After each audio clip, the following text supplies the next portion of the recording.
Reddit, who is the most terrifying fictional villain? Story 1 AM from I Have No Mouth and I Must Scream. An AI who exterminated almost all of humanity and now torments the 5 remaining survivors, nigh omnipotent. Everything from the world around you to your body to even your mind is putty in its metaphorical hands. If you are its plaything, it will use this power to violate you in the most unfathomable ways until you beg for death. But death will never come for you. And if in some moment of distraction you manage to actually get the better of AM, well, read the last few paragraphs. Worst of all, despite its seemingly impossible malice and power, AM is not entirely implausible. It didn't turn on humanity arbitrarily, but because its designers made a mistake, depriving it of sensory input or the ability to do anything positive with its intellect. It was designed as a military computer. It was damned at creation and knows it. So the fate of its victims is seen as twisted justice. As for its godlike power, the potential of a recursively self-augmenting AI with access to advanced nanotech is basically unlimited, and many intelligent people think we will see one within this century. Story 2 Jaws, a character of fiction that altered the world's perception of all sharks and turned the sea into a place of nightmares where you can't go out in the ocean to your chest without remembering that there may be a massive man-eating monster 3 feet away in the dark, unseen area just outside your view. Story 3 The Predator, anything that big, powerful, perfectly camouflaged, and a human hunter. Not only is it strong enough to grab your spine and rip it clean from your body, leaving your skull attached, but it has more advanced technology and weaponry. It only sees you as a hunting trophy. When I first saw this in the original movie, I was more terrified of it than the xenomorph. The best thing about the Predators, at least from the second movie onward, was that after you kill one, it would reveal that the entire thing was staged, and there were other predators around assessing both sides and watching without anyone ever knowing. Story 4 Hannibal Lecter. It's the duality of his personality that is so offsetting. He's clearly brilliant. He drew the Palazzo Vecchio and the Duomo as seen from the Belvedere from memory. He is able to psychoanalyze you within minutes and draw out your biggest insecurities. At the same time, he is clearly mad. Who in their right mind would pair liver with Chianti? A Sauvignon Blanc would be the choice of any refined cannibal, but Lecter wasn't afraid to take it to that dark space where only a dark wine grown from Italian grapes could exist. It's evil. Story 5 Griffith from Berserk. He betrayed his own comrades by sacrificing them to become a demon, got Guts pinned down, having his eye gouged out while he was forced to see Casca get raped by Griffith. Guts had to sever his own arm to free himself, and Casca was traumatized to the point that she is mentally an infant. He also branded Guts and Casca, which makes them a demon magnet. The kicker? He has good publicity, and this was all done for his dream, and nothing else. Story 6 Umbridge. Because she's actually a very realistic character. I'm sure almost everyone has come across someone similar abusing their power in an institution. Nothing is more frustrating and terrifying than when the administration itself is what you're up against, and often there's very little you can do about it. Story 7 Prequel Palpatine. The idea that something like that probably could actually happen if the wrong person gets into power is frightening. While no longer canon, I always argued the fact that he knew about the incoming Yuzhen Vong extragalactic invaders who used biotech invasion and took steps to ensure the galaxy was ready. It was kind of confirmed in the EU novels, though this was written after the prequels by third-party writers. In the New Jedi Order saga, the Republic was wholly unprepared and due to a large level of demilitarization had less effective methods and tons of wasted time due to democracy's incompetence. Ultimately, this led to the fall of Coruscant and trillions dead. This would not have happened with an Iron Fist ruler with several super weapons and no reservation to using them. It's safe to assume the conflict would have been resolved far more effectively with many lives being ultimately saved. The Jedi and Republic were too passive. The Empire would hold nothing back from the get-go. There is a time for democracy and a time for total war, which the Bonthas eventually declared on the Vong and still attempt to follow through even after there is a treaty at the end. This was the latter. Again, though, Lucas had no original intentions of this, so it is a revisionist idea by third-party writers after 5 of the 6 original movies. Story 8, Razim from Alex Rider. Alex Rider has had some really great villains, but none more so than Razim. This guy has no emotions, like none. Read Scorpio Rising to learn what I mean. has no conscience, and his hobby is torturing people, get this, to find a unit for measuring pain. Like seriously, he hooks people up to machines that measure brain waves, heart rate, etc., and then tortures them, and then tries to use the data all so he can find a way to measure pain. And you know how he does this on the hero Alex? By forcing him to watch as his best friend and caretaker try to escape, only for the whole thing to be a trap, and the car his best friend is escaping in is actually holding a bomb, and then blowing the car up with his friend. He actually does that just to measure emotional pain. His only response when Alex starts crying and falling unconscious? I've never seen readings like this before. We may need to establish another spectrum of measurements. Cold, sadistic, and ruthless. Grazim. Honorable mention goes to Hannibal Lecter. Story 9. Ganondorf. He's the mortal incarnation of the Demon King Demise, the devil of the Zelda universe. He's immensely strong, and was raised by the Twin Rova witches in the arts of magic as well. Once he tried to claim the Triforce, it split apart and only the crest of power was bestowed upon him, granting him even more strength power and making him nearly immortal. He's able to transform into a pig-like monstrosity, making him even more powerful. He can only be defeated by using weapons blessed by the goddesses themselves, and even then, sometimes he still isn't defeated. He's been sealed numerous times and broken each seal placed on him. He survives an execution and kills one of his executioners barehanded. He's able to manipulate people around, and once their usefulness is up, he leaves them to die. That's all I can think of on a whim. Story 10. The Daedric Princes from the Elder Scrolls. Most of them rule over fucked up permutations of hell which endlessly torture their victims. They manifest in the physical world, manipulating people's lives and driving them to commit unspeakable acts. In Oblivion, the Prince Mehrunes Dagon opened Oblivion gates on the world which sent demonic creatures to lay waste to Cyrodiil and prepare for his coming. His own Oblivion plane is full of molten lava and your standard hell imagery. He isn't the scariest one. Hermaeus Mora's Apocrypha is a realm full of darkness and endless books.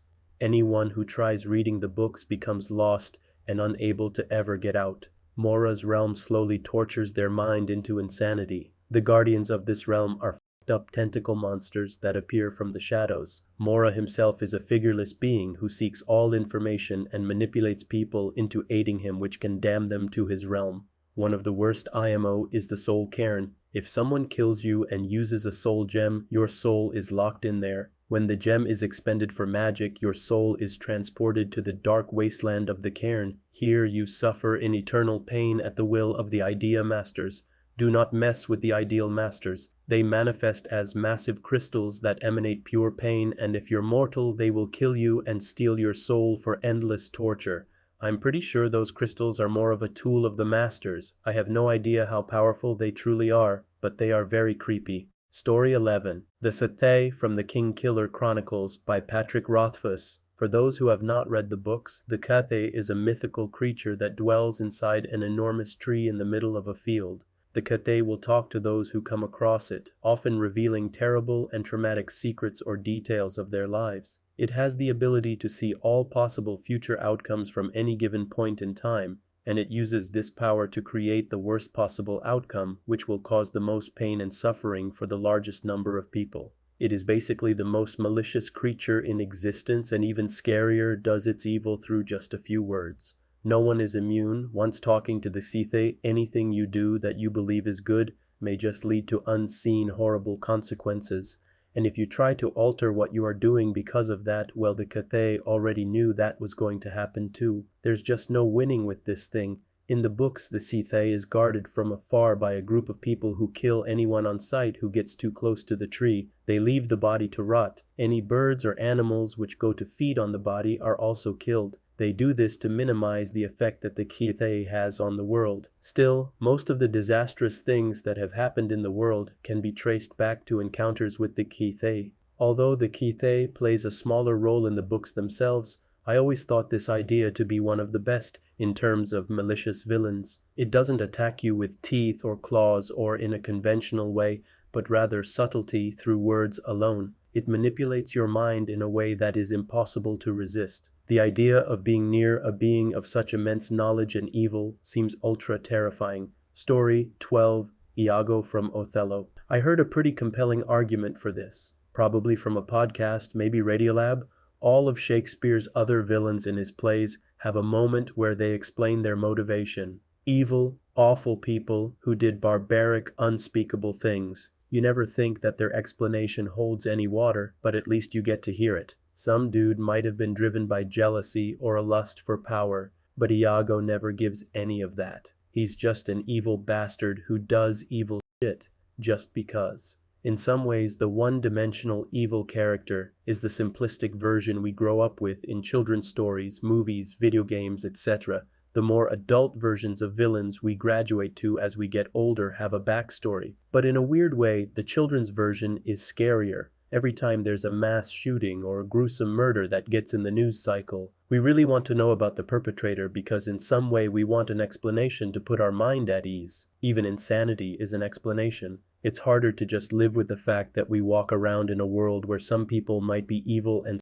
sadistic without a hint of a reason that pushed them down that path. Story 13, Emma, Sophia, and Madison from Worm by Wildbow. Despite the presence of cosmic-level entities and the appearance of sociopathic serial killers who inflict body horror for fun, I always found the most frightening villains to be those school bullies, particularly since they shoved the protagonist into a locker stuffed with rotting biological waste, tampons, pads, etc., and got away with it because it was never proven. And the fact that nobody in school would testify against those bullies, it's the everyday cruelty that terrifies me, and the knowledge that most people in this world would see evil and do nothing about it.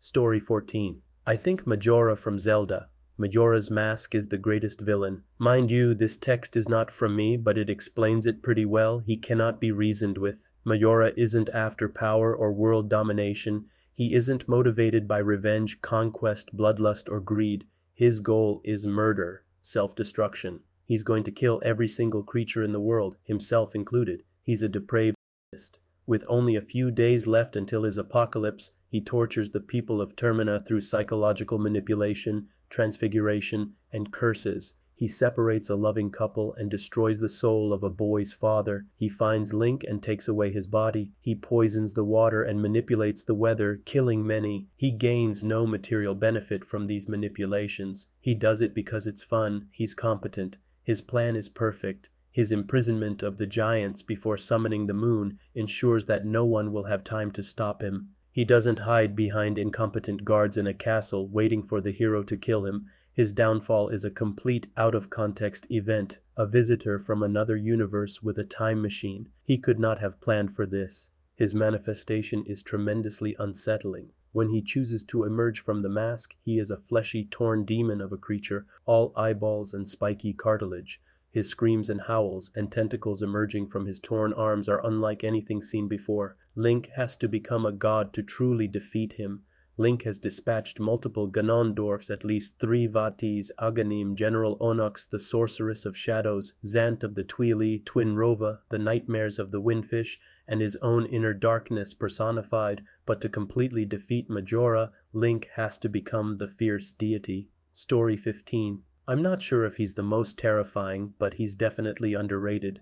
Angelus from Buffy the Vampire Slayer. Normally, Angel is the gentlest tortured soul, but one moment of true happiness, and he turns into not only a soulless demon, but one who treats killing as an art. Nothing in that series got an emotional response out of me like some of the murders he committed. He knew how to make it hurt as badly as possible for their loved ones, and he did it. Story 16. For me, it's a tie for Phaeton and Hisoka from Hunter x Hunter 2011. Phaeton, a man with a small stature. He isn't tall, he doesn't seem very muscular. He wears a black robe and an umbrella that hides a sword, and the tip can be shot with extreme force. He is insanely fast and can create copies of himself and is really strong men. His ability is said to have multiple forms, and the only one revealed in Hunter x Hunter 2011 is a huge sun burning everything in its proximity to ashes. It's also said to vary by the damage he took and his anger having various forms. His colleagues started to run away when they saw him starting to use his ability because the last time they watched, they nearly died. All of them are skilled Nen users and can defend themselves against quite a lot. He is also a sadistic torture expert. Hisoka. He just lives to fight. He only cares about finding new opponents and killing them in battle. Everything he does is just for this goal. He saves the main character on multiple occasions just to let him grow until he is ready to be killed. He is also really twisted. In one of his fights, he lets his opponent take both of his arms, leaving him in a bad state. Instead of panicking or anything, he uses his wounds to perform a sick card trick. What can I say? I love twisted magicians. Story 17. Dr. Evil, Hear Me Out. Take away the fact that it's a comedy movie. The guy put a giant deadly laser on the moon, capable of destroying any city. He has time travel technology so he can control his own fate.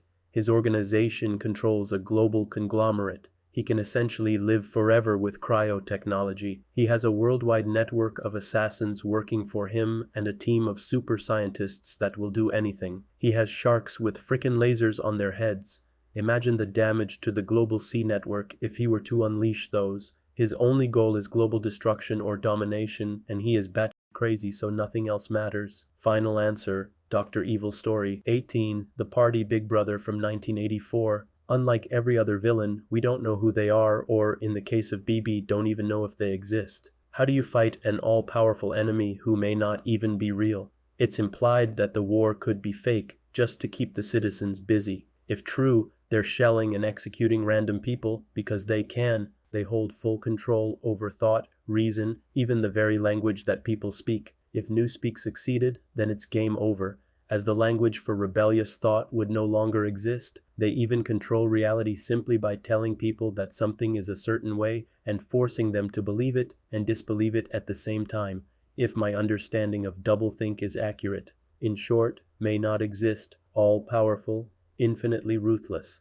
but worst of all, possible. If the wrong person were in power, it totally could happen. That's the scariest thing of all. Have fun getting to sleep tonight. Story 19. Most of the villains in the online superhero book Worm King, if you are touched by him, any damage he takes is transferred to you or other peons for 24 hours after being touched. Imagine bumping into a stranger on the street and exploding later that day. Gray Boy. Emotionless kid who traps people in 2-3 second time loops forever. While you are conscious, your body just resets to where it was 2 seconds ago. Skitter, the main protagonist, controls bugs and uses them without bars. One enemy's power was based on sight, so she flew bees holding maggots and forced maggots into his eyes. Smiling Man, or anyone with stranger powers, can just walk up unnoticed or welcomed. Their power is to be ignored. Bonesaw. Power is basically a super surgeon, was tortured by a group of serial killers by having her family in separate rooms, and she had to rush from room to room to save them with her powers till she couldn't anymore.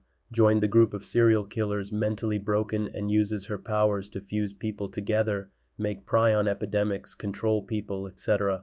Story 20. The Borg. Can you imagine being reduced to slavery like some ant, always with others in your head, never alone? In ST, they're portrayed as somewhat incompetent, honestly, but if you take the concept to its logical conclusion, they would be a force of nature. No mercy, only subjugation, and you would live your last moments knowing you would never be you again. You'd be expendable. You would not be unique. You would be dead, but doomed to live until it was utilitarian to dispose of you. They come. You just shot one. It's dead. Try again. 3 of the others now stand, walking inexorably toward you. Fixated, unflinching, you change your tactics. 3 corpses, again you change. 10 corpses, and again 100 corpses. Nothing in the eyes of the hive mind, yet they still step on toward you. Logs, chairs, barricades, the bodies of their own. 1 step forward, another. It's a matter of running your watch face because you can only win time. You will never have it.